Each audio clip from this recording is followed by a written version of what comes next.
Perintah Panglima TNI, prajurit jaga kejaksaan di seluruh Indonesia, bagaimana implementasi perintah ini? Apakah bisa berdampak pada proses penegakan hukum di masa mendatang?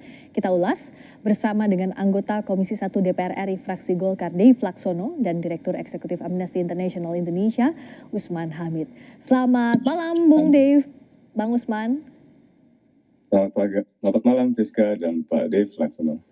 Selamat malam, saya ke Bung Usman dulu. Sebenarnya apa kekhawatiran koalisi masyarakat sipil soal TNI yang berjaga di kejaksaan? Apa sih sebenarnya yang bisa jadi dampak yang tidak diinginkan?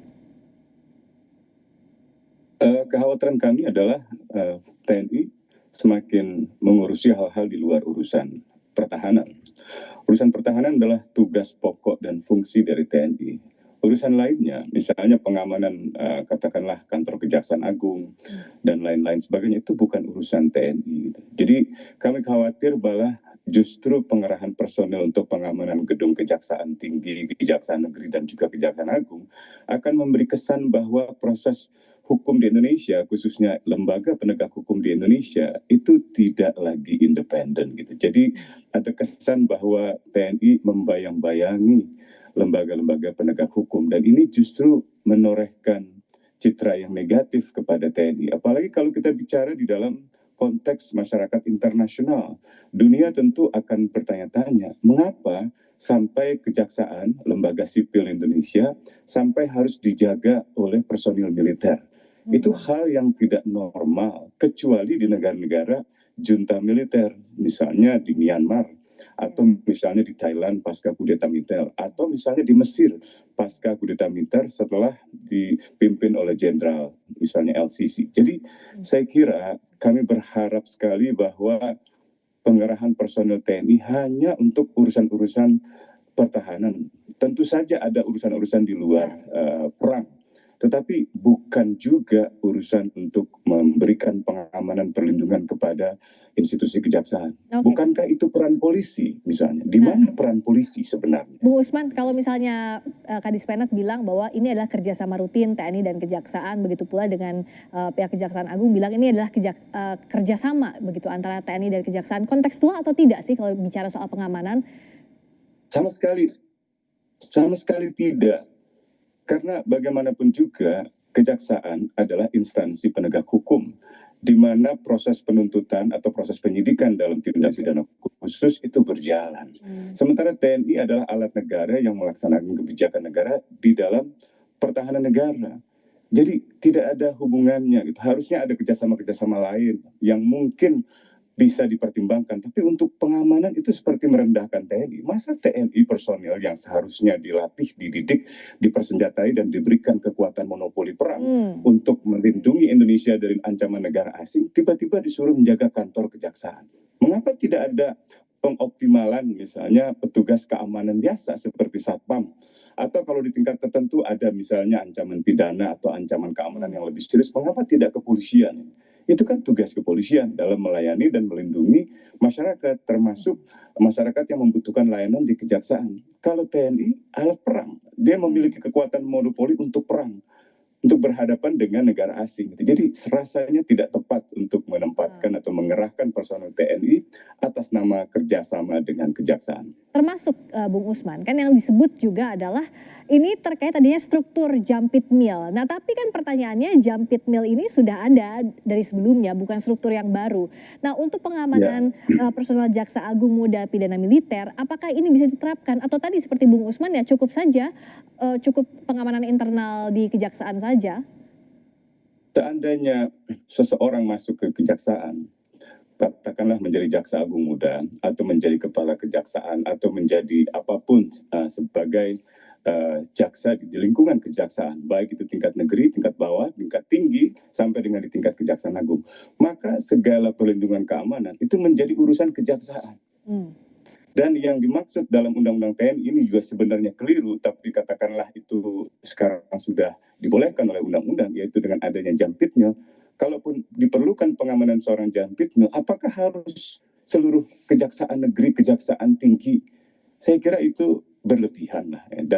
Dan seharusnya TNI justru dioptimalkan untuk urusan-urusan yang memang merupakan bagian dari urusan TNI, menjaga kedaulatan negara, integritas teritorial negara, dan keselamatan segenap bangsa, misalnya dari ancaman negara asing. Jadi saya kira itu mesti ditinjau ulang dan kami meminta agar Telegram itu ditarik. Nah, Bung Dev, apakah hal yang tepat adalah menarik Telegram? Karena dianggap tadi oleh Bung Usman dan Koalisi Masyarakat Sipil bahwa harusnya TNI fokus ke pertahanan saja. Ini bukan tupoksinya, bukan tugasnya dari TNI.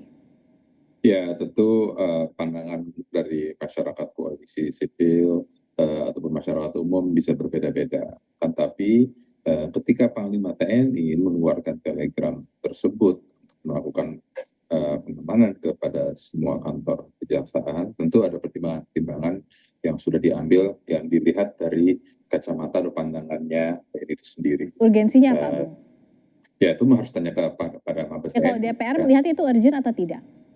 Ya, tentu kita melihat dari sikap Panglima TNI sesuai perintahnya beliau dan juga bertindak berdasarkan aturan undang-undang yang beliau miliki, itu adalah suatu kebutuhan yang ada penilaiannya tersendiri. Kalau memang ada pandangan dari masyarakat itu yang berbeda, itu bisa disampaikan nanti di kesempatan rapat berikutnya. Aspirasi dari masyarakat yang kita serap bisa kita sampaikan langsung ke Panglima. Begitu. Oke, tapi jadi sampai sekarang dari DPR pun belum mendapatkan penjelasan yang detail soal pengaturan pengamanan kejaksaan oleh TNI. Itu kan adalah kebijakan internal, ya, kebijakan internal pemerintah yang diambil proses melalui penilaiannya sendiri, ya, kan di dalam tubuh TNI sama kejaksaan dan juga di kepolisian ataupun lembaga instansi penegak hukum lainnya ada fungsi intelijen, karena itu memang salah satu tugas TNI. Nah, untuk melakukan penilaian tentang kondisi ancaman dalam negeri ataupun luar negeri. Nah, dalam hal ini TNI yang di bawah langsung komando dari Panglima tertinggi yaitu adalah Presiden melakukan penilaian tentang kebutuhan hal tersebut, dan itu juga prosesnya dari kedua belah pihak, ya, tidak berdasarkan TNI langsung mengirim personil, pasti ada pembahasan dengan kejaksaan terlebih dahulu sesuai dengan tupoksinya dan juga sesuai dengan undang-undang yang berlaku. Oke, kalau Bung Usman melihat ini dianggap aturan internalnya TNI, berdasarkan pertimbangannya TNI pun dengan kejaksaan, apa yang bisa dilakukan Koalisi Masyarakat Sipil kalau begitu? Ya, pertama ini bukan kebijakan internal. Kalau misalnya pengerahan personel militer di dalam tangsi-tangsi militer, di dalam lingkungan satuan-satuan teritorial militer, misalnya untuk Angkatan Darat di Kodam, atau misalnya di Korem, di Kodim, Koramil, itu tentu merupakan kebijakan internal. Atau misalnya di lapangan udara, atau di Armada Barat, Armada Timur, dan seterusnya. Tapi kalau sudah masuk ke ranah publik seperti misalnya kejaksaan, maka itu bukan lagi kebijakan internal. Dan karena itu pengerahan personil semacam ini tidak bisa begitu saja dilakukan oleh Panglima. Seharusnya, ya ini dalam undang-undang yang lama, itu persetujuan politik dari Pak Kristo, negara. mungkin sedikit penegasan saja Pak terkait dengan kejadian yang terjadi di Garut ini. Bagaimana kronologi, kemudian berapa jumlah korban, baik sedang dari diperbaiki anggota TNI sendiri dan juga warga suaranya. sekitar, kemudian dengan adanya warga. Sebelum kita kembali lagi ke Bung Usman dan juga Bung Dev, oke? Sekarang saya kembali lagi, Bung Usman sudah bisa dengar suara saya ya sekarang? Sudah. Oke, siap. Silakan dilanjutkan, Mas. Ya, jadi tadi saya katakan ini tidak bisa dilihat sebagai kebijakan internal karena bukan pengerahan personil di lingkungan satuan-satuan teritorial militer, bukan di Kodam, Korem, Kodim dan seterusnya, bukan juga di Lanut, lapangan udara, atau di Armabar, Armatim di dalam lingkungan militer. Ini pengerahan personil ke lingkungan publik di dalam institusi publik, institusi umum seperti kejaksaan yang melayani masyarakat dalam konteks misalnya pengaduan atau pelaporan tentang kasus pelanggaran HAM berat atau kasus-kasus misalnya tindak pidana khusus lainnya seperti korupsi. Jadi itu tidak tepat sama sekali. Gitu. Dan yang kedua adalah mekanisme pengerahan personilnya. Dalam Undang-Undang TNI yang lama, setiap mekanisme pengerahan personil TNI harus merupakan keputusan politik negara. Artinya ada keputusan pemerintah yang disetujui oleh DPR, misalnya dalam bentuk undang-undang. Tetapi dalam undang-undang yang baru memang dimungkinkan lewat peraturan pemerintah, tapi itu tetap akan memerlukan misalnya ketersediaan anggaran, masa waktu operasi atau masa waktu pengerahan personel, dan itu seharusnya dikonsultasikan kepada DPR.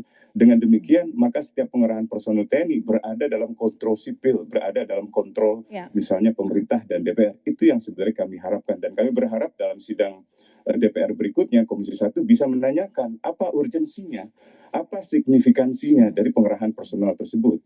Kalau memang untuk pengamanan Jampit Mil, mengapa begitu banyak? Mengapa harus sampai ke Kejaksaan Tinggi? Mengapa harus sampai di seluruh lingkungan Kejaksaan Negeri? Itu artinya di seluruh kabupaten dan kota. Dan itu memperlihatkan Indonesia seperti ada dalam keadaan darurat militer. Ini yang saya kira harus dicegah. Jadi kalau kita mau mengundang kerjasama investasi asing, memastikan bahwa mereka akan mendapatkan layanan birokrasi yang baik, layanan kepastian hukum yang baik, dengan begini justru memunculkan tanda tanya, apakah Indonesia dalam keadaan normal atau dalam keadaan darurat? Jadi ini yang saya kira harusnya disikapi secara hati-hati di dalam proses pengambilan keputusan. Demikian. Akan ditanyakankah tadi pertanyaannya Bung Usman di DPR di masa sidang nanti, Bung Dev? Ya, ini masukan dari Pak Usman tentu sangat baik. Kita sangat welcome. Pak Usman kan juga sahabat. Selain sahabat TNI juga sahabat Komisi 1 juga. Kita sering diskusi, sering terima masukan tentang berbagai macam hal. Ya, ini tentu masukan yang sangat penting dan bisa menjadi bahan untuk kita bahas dengan Panglima dan juga dengan Mabes TNI, bisa dengan Menhan di kesempatan berikutnya. Dan juga kan saat ini kita juga cukup diguncangkan dengan adanya 13 orang meninggal akibat memusnahkan amunisi yang expired. Ya, ini hal ini yang bisa menjadi bahan-bahan untuk kita bahas di rapat berikut. Nah, Bung Usman, siapa yang bisa? Karena ini dikeluarkannya melalui Telegram, siapa yang bisa membatalkan aturan ini? Apakah ada desakan dulu dari DPR baru bisa ditarik oleh Panglima? Jikalau kalau misalnya tidak ada desakan apapun, kan ini bisa berjalan begitu saja. Toh TNI dan Kejaksaan tidak ada keberatan soal ini. Ya, tentu Panglima adalah posisi yang paling tepat misalnya untuk menarik hal ini. Tapi yang kedua, bisa saja Panglima berdasarkan pertimbangan dari Kementerian Pertahanan. Sebab misalnya Menteri Pertahanan dan Panglima sekarang ini dalam Undang-Undang TNI yang baru, hubungannya bersifat koordinatif, bukan bersifat hierarki. Dalam negara-negara demokrasi yang mapan, Menteri Pertahanan lah yang paling berwenang untuk mengerahkan dan menarik pengerahan pasukan militer, bukan Panglimanya. Panglima hanya bersifat membina saja, mengelola atau menggunakan. Jadi the use of force itu ada di dalam Panglima, tapi the deployment of force itu ada di Menteri Pertahanan. Tapi dalam kasus Indonesia ini memang bersifat koordinatif antara Panglima dengan misalnya Menteri Pertahanan. Tapi yang paling berwenang seperti tadi Pak Dev katakan, ya Panglima tertingginya Presiden. Dan setiap kali ada pengerahan personel militer oleh Presiden, sebenarnya harus mendapat persetujuan politik dari DPR. Karena itu menyangkut banyak hal, menyangkut masa berlakunya pengerahan personil, menyangkut anggaran, menyangkut keselamatan personil,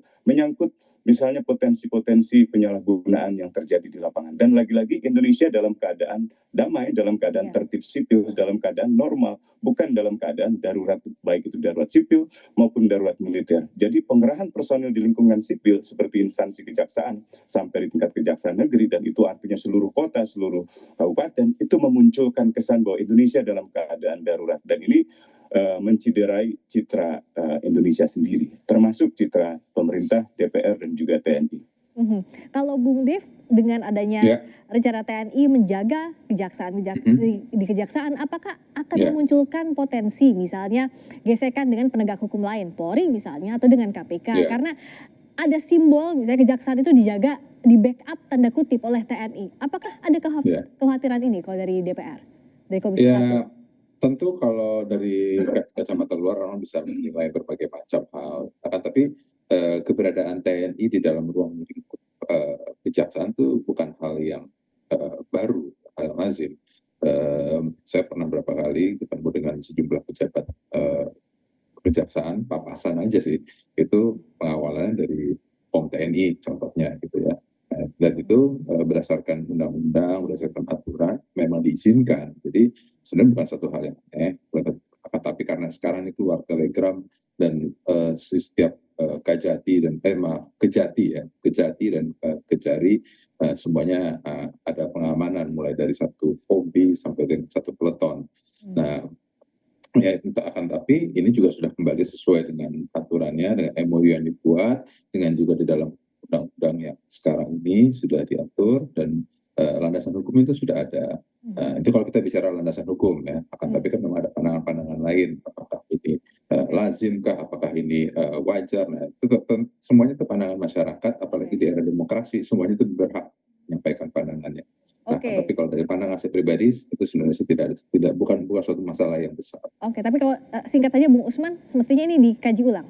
Apa harus ditarik? Dikaji ulang, ditarik, dibatalkan. Apalagi tadi pertanyaan Mbak Friska itu penting sekali tentang ego sektoral atau konflik-konflik yang muncul dalam proses penegakan hukum antara kejaksaan, KPK, dan kepolisian. Saya kira kita masih ingat ketegangan TNI, ketegangan kejaksaan, dan ketegangan kepolisian di beberapa waktu lalu, tahun lalu misalnya dengan Densus dalam konteks proses penegakan hukum. Jangan sampai ada konflik kepentingan, jangan sampai ada kasus-kasus misalnya kasus korupsi yang melibatkan petinggi militer diusut oleh kejaksaan, tetapi justru akhirnya tidak berjalan dengan baik. Atau sebaliknya ketika kejaksaan mendapatkan proses hukum, melaksanakan proses hukum di kejaksaan, ada gangguan dari misalnya polisi, lalu memerlukan pengamanan dari militer, itu akan menimbulkan bentrokan atau gesekan institusional yang sangat serius. Dan akibatnya TNI malah ngurusin hal-hal yang domestik, bukan ngurusin hal-hal yang bersifat ancaman eksternal. Jadi sekali lagi kami minta dengan hormat, dengan segala kerendahan hati, agar